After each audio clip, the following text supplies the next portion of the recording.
Dodoma inahitaji maji kila siku na jibu la kudumu la pengo hili ni moja tu: Farkwa.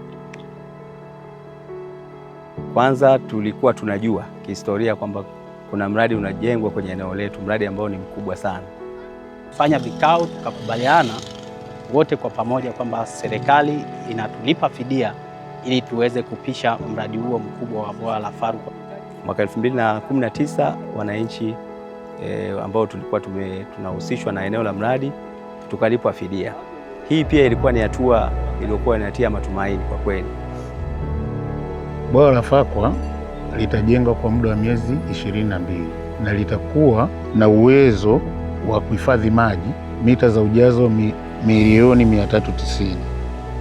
Bwawa hili linategemea kujengwa kwa thamani ya takriban bilioni 163.5 gharama za ujenzi wa bwawa, na gharama hizo zitahusisha pia ujenzi wa chujio la maji litakalojengwa kwa umbali wa kilomita 15 kutoka hapa tulipo, na hilo chujio ndio litaweza kuchuja maji na kuzalisha maji zaidi ya lita 128,000 kwa siku.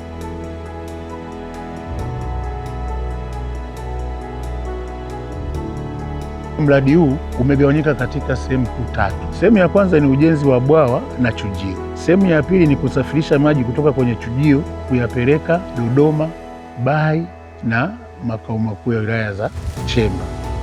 Kilomita 12.5 upande wa kushoto na kulia kutakuwa na matoleo, maji yatawafikia wananchi wote. Kwa hiyo tutaboresha huduma za maji kwa wananchi.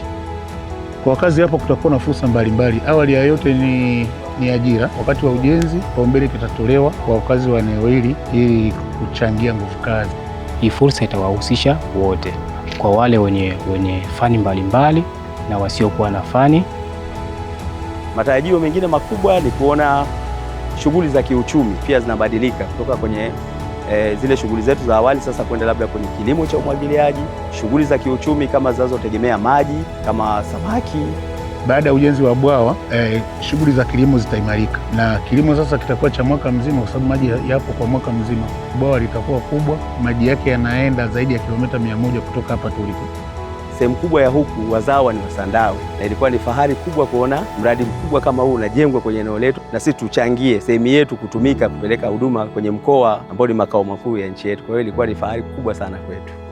Hapa liliposimama ni ardhi kavu, lakini kwa miaka michache ijayo eneo hili litakuwa na maji mengi mengi mengi kuliko nilivyowahi kuona katika eneo lingine lolote maishani mwangu.